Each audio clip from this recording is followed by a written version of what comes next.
Cake? No need for it. Go ahead and toss it out. That's what my husband said on my birthday. And had the audacity to go on a trip with his mistress. I had hoped this would be our last chance. But it seems I was mistaken. I really don't think I can continue living with you anymore. Understood. In that case, I'll do as you said. Throw out the cake. And I'll throw out something else that's important to you as well. And then, prepare yourself. Because I'm going to throw out the thing that is most unnecessary to me. My name is Sarah. I'm a 28-year-old office worker. My husband Bob also works in an office, although it's a different company. We don't have any children. Bob and I met a year ago. It was at a party held by a senior colleague from work. I'm rather plain, a bit overweight, introverted, and gloomy. And my hobby is reading comic books.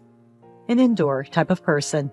So I was invited to the party only to make up the numbers. Also, I knew this, so I didn't join the conversation much and was just drinking my beverage at the edge of the table. Still, out of all the participants there, Bob, who was the most handsome, outgoing, and good at conversing, for some reason, actively started talking to me.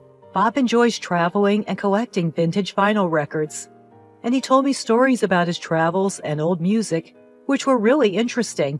When it was time to go home, he asked for my contact details, and though I was surprised, we exchanged our contact information on Facebook, and the very next day, he messaged me, "I'd like to meet up. Just the two of us next time."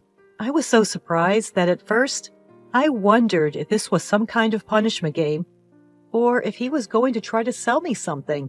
But I was happy, so I agreed, and we had a meal together on a later date. After that, he frequently asked me out, and after a few dates, he confessed his feelings for me.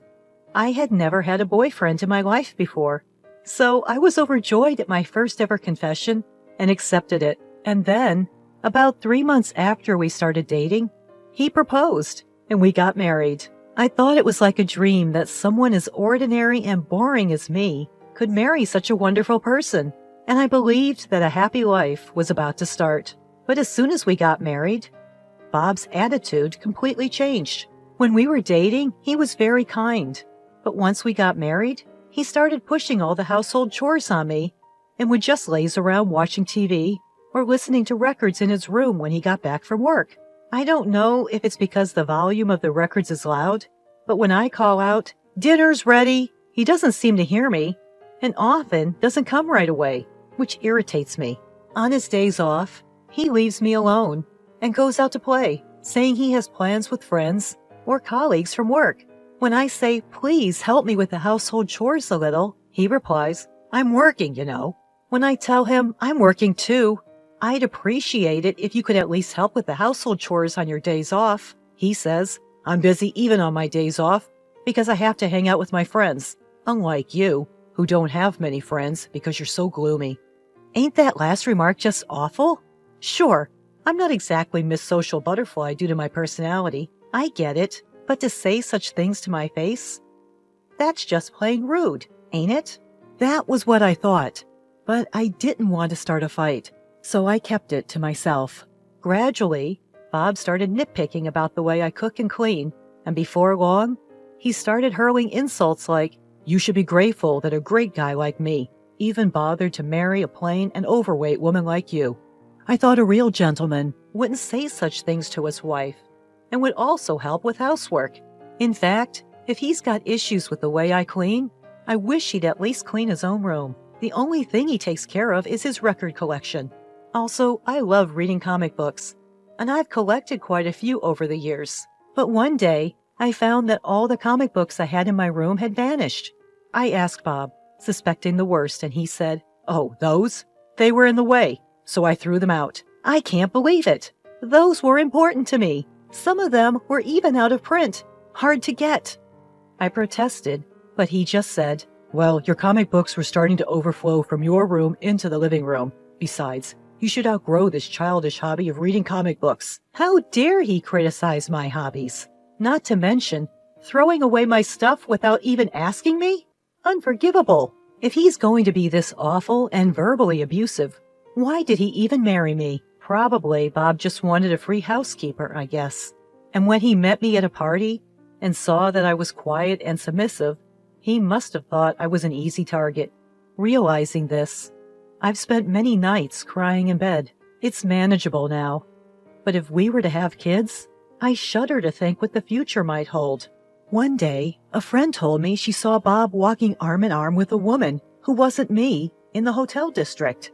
Just yesterday, he said he was going out to meet a friend. I was under the impression that this friend was a man. What does it mean he was meeting a woman? Could he be cheating?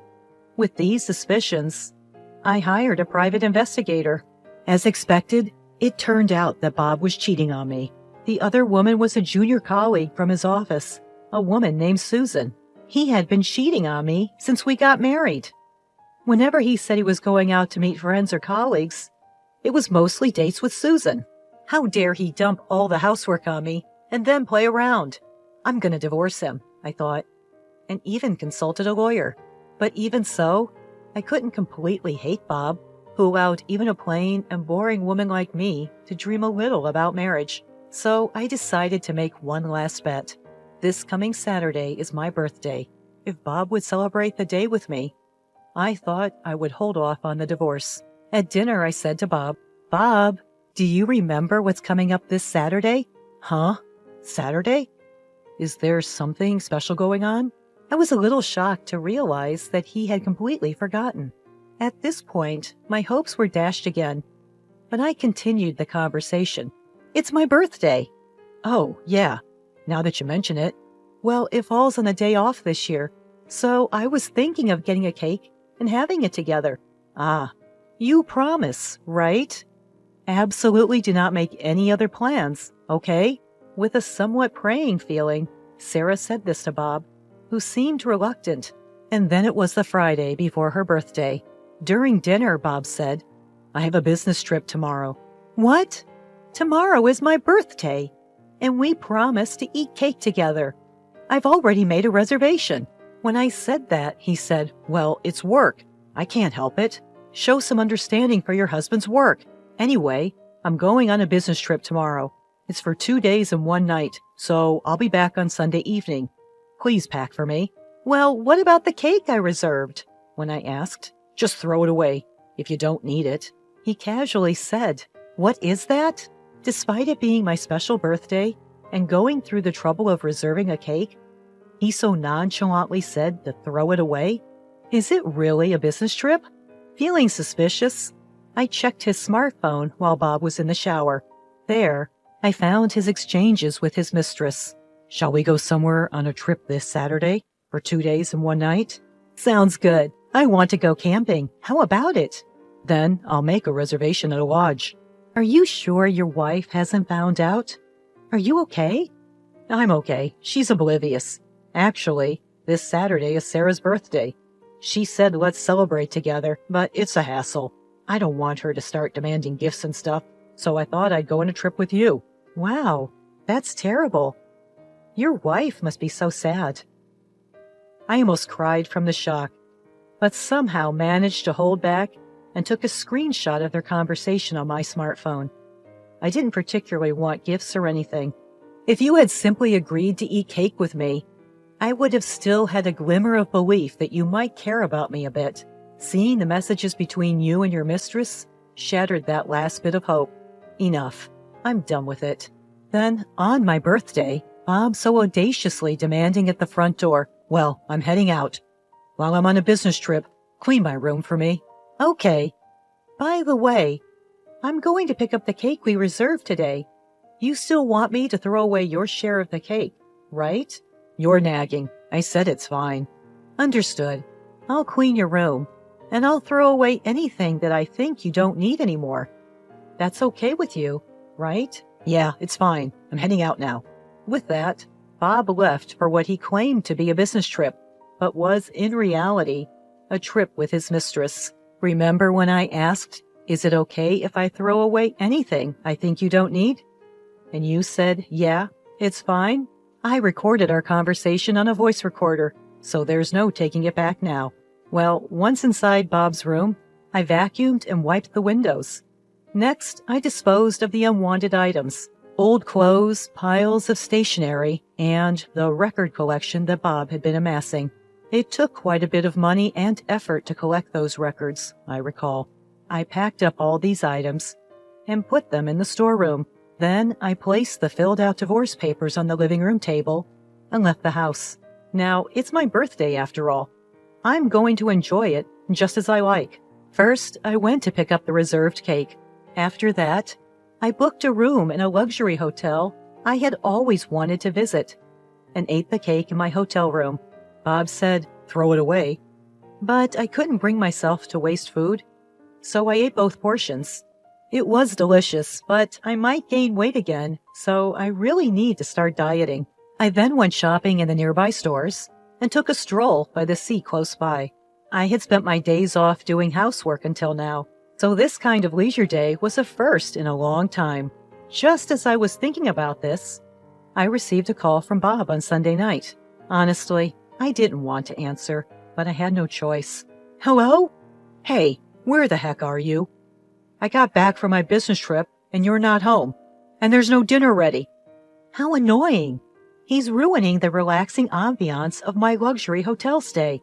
Well, I'm staying in a hotel for a bit, for reasons. There's a lovely sea nearby. Would you like me to send you a picture? What are you talking about? I don't care about that. Why are you in a hotel? Where's my dinner? Also, I found divorce papers. What's going on? What's going on? Well, if there are divorce papers, you should know what to do, right? Are you planning to make a paper airplane with it? You can't be that stupid. Just sign your name on it and take it to the city hall. So you want a divorce? That's right. Honestly, I'm sick and tired of it. Bob just leaves me alone to play on his day off, and he never helps me with the household chores. From the very beginning, the first thing he does when he calls me is get mad because I haven't prepared dinner. I thought it was unbelievable. What's up with that? And when I looked in the room, my collection of records was gone. What happened? Oh, I threw away the records. As I say that, Bob's voice raises even higher. You threw them away? Are you kidding me? Why? You knew I cherished those. But Bob, you told me before your business trip that I could throw away anything I deemed unnecessary. You said it was okay, so I did. I even have our conversation recorded. Want to listen? And besides, you also threw away my beloved comics, didn't you? Anyway, don't just drop divorce papers on me and leave. I get it. Then let's meet and talk for once. And so a few days later, honestly, I didn't want to see Bob anymore. But I had no choice but to have a discussion at the lawyer's office. Bob, whom I hadn't seen in several days, was in shabby clothes and had unkempt hair. I was the one who used to iron his clothes. I think the conditioner was about to run out. Maybe that's why his hair was so messy. But he should be able to buy conditioner by himself, I think. Seeing Bob in such a sloppy state, I wonder why I ever liked such a person. I'm glad. I had worried about how I would feel if I no longer wanted to divorce after seeing Bob again. But it seems that that was needless worry. And then the discussion began. I'll say this first. I haven't changed my mind about wanting to divorce. This is the amount I want as alimony. Seeing the amount I suggested, Bob screamed, $30 million? Sarah, that's way too much. Just because I didn't help with the housework? Just because he didn't help with the housework? What is this man talking about? That's not all. You've also constantly insulted me, calling me fat and plain. And worst of all, this. Saying that, I pulled out evidence of infidelity that I had researched at the detective agency. I also show him the screenshot of our smartphone conversation at that time. You've been cheating since we got married, even on my birthday, lying about a business trip to go on a vacation with your mistress. Considering all this, $30 million is still not enough. So, Sarah, did you know about the affair? Looking at the photos, Bob turns pale. Yes. Did you think I didn't notice because I'm dense? Don't make fun of me. And you threw away my beloved comics, remember? But that's because you threw away my records. Oh, the records? I lied about throwing them away. Surprised Bob, I explain. Actually, I thought about throwing them away, but I felt it would be too cruel. and I didn't want to be held responsible for throwing them away, so I didn't. The records are stored in the back of the storeroom. What? Seeing Bob's relieved face, I say, "Why are you looking so relieved?" "The fact that you threw away my comics hasn't changed, so you should compensate for that. And about the cake, you said throw it away?" But I couldn't disrespect food, so I ate both portions. "So you didn't throw away anything?" When Bob sought confirmation, I told him with a chuckle, "There's no need for that. I declared to you, I discard anything I don't need. And I've done just that. Well, actually, I'm about to do it." "Huh?" Bob seemed unable to comprehend. With a deeper smile, I told him, "You. Yes, you. You're the thing I need the least. I'm going to get rid of you completely. Once you understand that, please divorce. There's no way the alimony will be less than this amount. If you argue, it'll be higher." When I said this, Bob pleaded, "I'm sorry. I won't cheat anymore, and I'll help with the housework because you're here." "Because I'm here? What? So you can go on dates with your mistress without any worry, dumping the chores on me during your days off?" "No, that's not it. Bob babbled, "No matter what you say, I intend a divorce." "I don't like holding on to trash, because I'm a neat freak," I retorted. After I said that, Bob fell apart, stammering, "I'm trash?" His expression at that moment was priceless. Afterwards, we divorced. Since the divorce, all communication has been through our lawyer, so I haven't seen Bob since. However, according to stories my lawyer shared, Bob, having left all the housework to me, had no domestic skills. He briefly cohabited with Susan, but apparently she too couldn't do housework.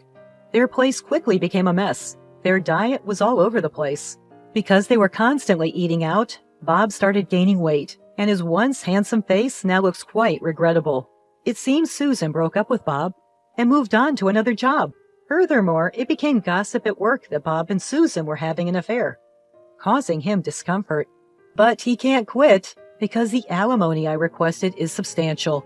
I've switched jobs and moved, and now I'm enjoying living alone. I'm not run ragged by housework like before. No one gives me a hard time, and I'm happy. Plus, maybe because I'm not stressed anymore, my face is brighter, and I've been told I look a little thinner. If I continue to lose weight, even though I don't plan to see him again, I might make Bob regret even more.